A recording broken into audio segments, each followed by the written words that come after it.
కాదు, ఒక విషయం చెప్పండి.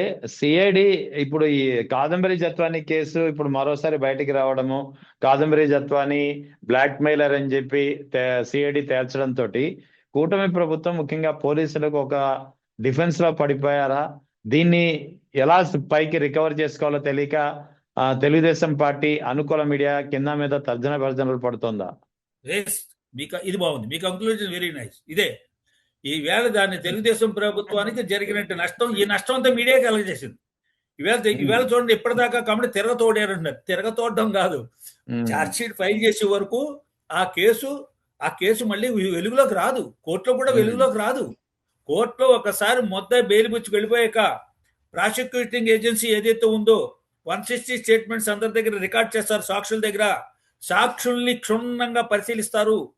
ఎవరైతే ఫిర్యాదు ఉన్నాడో, ఫిర్యాదు అంటే కంప్లైనెంట్, డిఫాక్టో కంప్లైనెంట్ తాను దాఖలు చేసిన, తాను సబ్మిట్ చేసినటువంటి డాక్యుమెంటరీ ఎవిడెన్స్ ఏదైతే ఉందో ఆ ఎవిడెన్స్ డాక్యుమెంటరీ ఎవిడెన్స్ క్షుణ్ణంగా పరిశీలిస్తారు.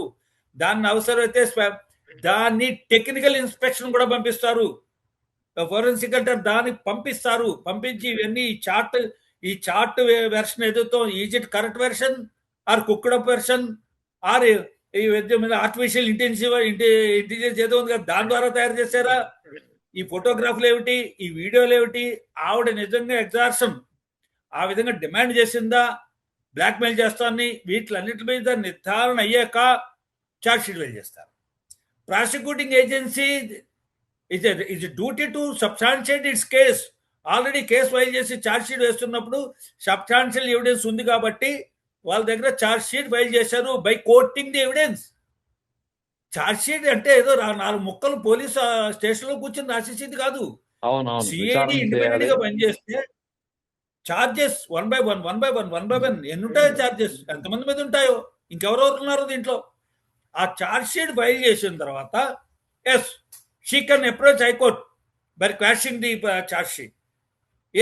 ఏ స్థాయిలోనైనా ఎప్పుడైనా ఆవిడ హైకోర్టుకి వెళ్ళి, అబ్బాయి నేను పెట్టిన కేసులో ఐపీఎస్ ఆఫీసర్లను అరెస్ట్ చేస్తారు కదా, వాళ్ళందరూ అరెస్ట్ అయిపోయారు కదా, నన్ను బలవంతంగా తీసుకొచ్చి ఇక్కడ బొమ్మ విజయవాడ తీసుకొచ్చారని తేలిపోయింది కదా అంటే, తీర్పులు మీడియా ఇచ్చేసిన తీర్పులను ఆవిడ కోర్టు చేస్తూ ఉండొచ్చు బహుశా.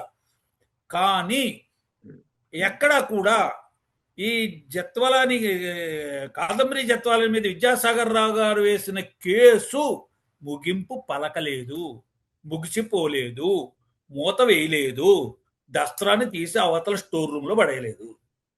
It's open. ఏ స్టైల్లో ఉంది అది ఓకే సార్. కానీ ఇక్కడ ప్రధానంగా ముగ్గురు పోలీస్ అధికారులు, ఐపీఎస్ అధికారులు, పిఎస్ఆర్ ఆంజనేయులు, విశాల్ గొన్ని, కాంతిరాణా టాటా, ఈ ముగ్గురు ఆఫీసర్లకి ఒక పేరుంది, సామర్థ్యతలో మంచి క్యాపబుల్ ఉన్నటువంటి స్టబర్న్ ఆఫీసర్స్ గా. అటువంటి ఆఫీసర్లను 2 ఏళ్ల పాటు సస్పెన్షన్ వేటు విధించింది. ఇప్పుడు ఏం ఆన్సర్ చెప్తుంది? ఎందుకంటే ఏ కాదంబరి జత్వాని అయితే వీళ్ళపై ఆరోపణలు చేసిందో ఆ కాదంబరి జత్వాని క్యారెక్టర్ పైనే ఇప్పుడు కేసు కట్టినటువంటి పరిస్థితి, ఛార్జ్ షీట్ వచ్చినటువంటి పరిస్థితి. రైట్. ఇప్పుడు ఎవరైతే కంప్లైనెంట్ ఉన్నారో, ఐపీఎస్ ఆఫీసర్లను ఎవరైతే సస్పెండ్ చేసిన కేసులో కంప్లైనెంట్ ఎవరైతే ఉన్నారో ఆవిడ మీద, ఆవిడ క్యారెక్టర్ మీద charge sheet speaking lots tons about the very credibilities of that Kadambari జత్వాలని. కాబట్టి ఇప్పుడు ప్రభుత్వం డిఫెన్స్ లో పడిపోయింది, పరువు పోయిందని అనుకుంటోంది. దాన్ని ఎలా లిఫ్ట్ చేయాలి, ఎలా కాపాడాలనుకోవడంలో ఆ ప్రయత్నంలో మరికొంత డ్యామేజ్ చేస్తున్నారు ఆ పార్టీని సమర్థిస్తున్న మీడియా. ఈ 2 ఇండిపెండెంట్ కేసులు ఎక్కడా కూడా మళ్ళీ ప్రభుత్వం ఇప్పుడు సిఐడి ఎందుకు టర్న్ అయింది? టర్న్ అవడం ఏంటండి? సిఐడి టర్న్ అవడం ఏంటి అంటే, ఇక్కడ ఇప్పుడు ఓకే, చంద్రబాబు నాయుడు గారు అజమాయిషీలో పనిచేస్తున్నట్టు రీజియన్ ఉంటాం, ఆయన హయాం, చంద్రబాబు నాయుడు గారు హయాంలో పనిచేస్తున్న ప్రభుత్వం, ఆ ప్రభుత్వంలో పనిచేస్తున్న పోలీస్ శాఖ, హోమ్ డిపార్ట్మెంట్ లో సిఐడి, ఆ సిఐడి ఇండిపెండెంట్ గా బిహేవ్ చేసింది అని ఒక మెసేజ్ వెళ్ళింది పబ్లిక్ కి. ఇండిపెండెంట్ గా బిహేవ్ చేసింది, ఎవరి ఇన్ఫ్లుయెన్స్ లేదు. కాబట్టి ఇప్పుడు ఆందోళన అంతా ఎక్కువైపోతోంది. ఈ ఆందోళన అంతా కూడా ఇండిపెండెంట్ గా బిహేవ్ చేయడం వల్లే ఆ ఛార్జ్ షీట్ వేయకుండా, ఆ ఛార్జ్ షీట్ కూడా కంప్లైంట్ ఎగ్నెస్ట్ గానే వేసి ఉండవలసింది, ఎక్యూజ్డ్ కాకుండా. అన్న తాపత్రయంలో ఉన్నారు అందరూ. ఉండండి, నిజమే, ఆవిడ ఉంటుంది, ఆవిడ నా మీద ఇంత పెద్ద స్ట్రాంగ్ ఛార్జ్ షీట్ ఫైల్ చేశారు, నేను ఇప్పుడు డిఫెన్స్ లో పడ్డాను, డిఫెన్సే. ఆవిడ డిఫెన్స్ చేసుకోవాలి. ఇవి ప్రాసిక్యూషన్ ని ఎదుర్కోవాలి. ఆవిడ ఎలా ఫేస్ చేస్తుంది ప్రాసిక్యూషన్ ని అని ఆవిడ కంగారు పడాలి. ఆవిడ బదులు ఎందుకో నాకు అర్థం కాదు, ప్రభుత్వంలో ఉన్న తెలుగుదేశము కూటమి అనుయాయులు, కూటమి మద్దతుదారులు ఈ వీళ్ళు ఎక్కువ కంగారు పడిపోతున్నారు షార్ట్ షీట్ వేయడం వల్ల. షార్ట్ షీట్ వీళ్ళు ఎక్కువ కంగారు పడడంతో కొత్త మెసేజ్లు వెళ్తున్నాయి స్ట్రాంగ్ గా. ఈ this present government under Chandrababu Naidu is not willing to file short sheet, is not happy. CID ఆ షార్ట్ షీట్ ఆవిడ మీద ఫైల్ చేయడానికి these people are not happy అన్న మెసేజ్, గట్టి మెసేజ్ వెళ్ళిపోయింది. తప్పది, అలా తప్పు.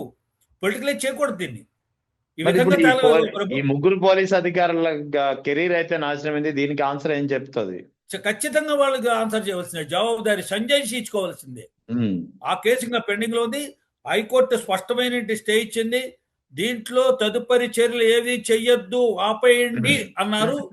కానీ ఆపేయకుండా ఆ విషయాన్ని ఇంకా డిస్కస్ చేస్తున్నారు. ఆ విషయాన్ని ప్రభుత్వ వర్గాలు ఆ కేసును టచ్ చేయకూడదు. మళ్ళాటి వాళ్ళు అనలిస్టులు మనం టచ్ చేయొచ్చు. మనం నిత్యం చరిత్రలో జరిగిన అనేక సంఘటనల్ని మనం ప్రోగు చేసి సమీకృతం చేసి మనం దాని మీద అనలైజ్ చేస్తాం. మనం తీర్పులు ఇవ్వం, ఎవరు తప్పని చెప్పి నిర్ణయానికి రావు. కానీ ప్రభుత్వం ఏదైతే ఉందో the state of Andhra Pradesh it cannot touch the very case on which stay is granted. Stay అంటే ఏమిటర్థం? దాన్ని ఎట్టి పరిస్థితుల్లో ఏ చర్చలోకి తీసుకోకండి, ఏ విధంగా కన్సిడర్ చేయకండి, ఏ విధంగా దాన్ని ప్రస్తావించకండి ఎక్కడ కూడా అని కదా స్టే అంటే. కాబట్టి దాన్ని ఇప్పుడు పక్కన పెడదాం. ఆ పోలీస్ ఆఫీసర్ల మీద తీసుకున్న చర్యలు, వాళ్ళని సస్పెండ్ చేయడం, వాళ్ళ ముద్దాలుగా చూపించడం. ఒక ఆయన రిమాండ్ లో కూడా వెళ్ళారు, ఆంజనేయులుగా రిమాండ్ లోకి వెళ్ళారు అనుకుంటారు. అవును. కాబట్టి ఇప్పుడు ఈ కేసులో వాళ్ళు ఎందుకు కంగారు పడుతున్నారు, ఎందుకు భుజాలు తడి వేసుకుంటున్నారు అంటే, హామీ ఇచ్చారు ఆవిడకి, ఛార్జ్ షీట్ ఏం ఫైల్ చేయరమ్మా, కేసు క్లోజ్ చేసేస్తాం, కేసు మొత్తం కూడా స్పాష్ అయిపోతుంది అని ఎక్కడో హామీ ఇచ్చారా? కంగారు పడిపోతున్నారు. ముద్దాయికి ఏమైనా హామీ ఇచ్చారా? ముద్దాయి తరఫున మాట్లాడుతున్నట్టుగా మాట్లాడుతున్నారు అందరూ. ముద్దాయి ఆవిడ లేకపోతే అనుమానిస్తోంది. ముద్దాయి కాదంబరి జత్వానియా లేకపోతే తెలుగుదేశం పార్టీయా? నాకు అర్థం. ప్రజలు అనుమాన పడతారు. ప్రజలు అనుమానం పడకూడదని నా కోరిక. నా బలమైన కోరిక ఏమిటంటే, this is a case where case is first registered against Kadambari Jethwani, not against government, not against ruling party. కానీ వీళ్ళెందుకు డిఫెన్స్ అయిపోయి అసలు మొత్తం ఈ సిఐడి యొక్క ఇంటిగ్రిటీని క్వశ్చన్ చేస్తున్నారు. వెరీ రూలింగ్ పార్టీ వాళ్ళు ప్రభుత్వంలో ఉండి ప్రభుత్వం నడుపుతూ ప్రభుత్వం హయాం అంటాం. హయాం చంద్రబాబు నాయుడు గారి హయాం, తెలుగుదేశం పార్టీ కూటమి హయాంలో ఒక శాఖ ప్రభుత్వ శాఖది. ఆ శాఖ నిర్వహిస్తున్న వారి యొక్క చర్యల్ని వీళ్ళు ఖండిస్తున్నారు, ఆక్షేపిస్తున్నారు, నిందిస్తున్నారు. Is it correct? కాబట్టి నాకు ఎక్కడో దీని వెనక రాజకీయ కోణాలు చాలా ఉన్నాయేమో. మరి అంతకుముందు ఇప్పుడు అందరూ ప్రశ్నిస్తున్నారు ఏమిటి?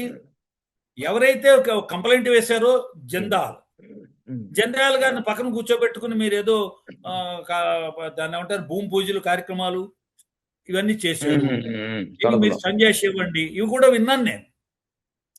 అంటే ఎవరితోటో నేరస్తుడితో మమేకం అయిపోతే ఖచ్చితంగా ప్రజల నుంచి ఈ రకమైన ప్రశ్నలు ఉత్పన్నమవుతాయి. సంజయ్ ఇచ్చుకోవాల్సిన పరిస్థితి వస్తుందండి.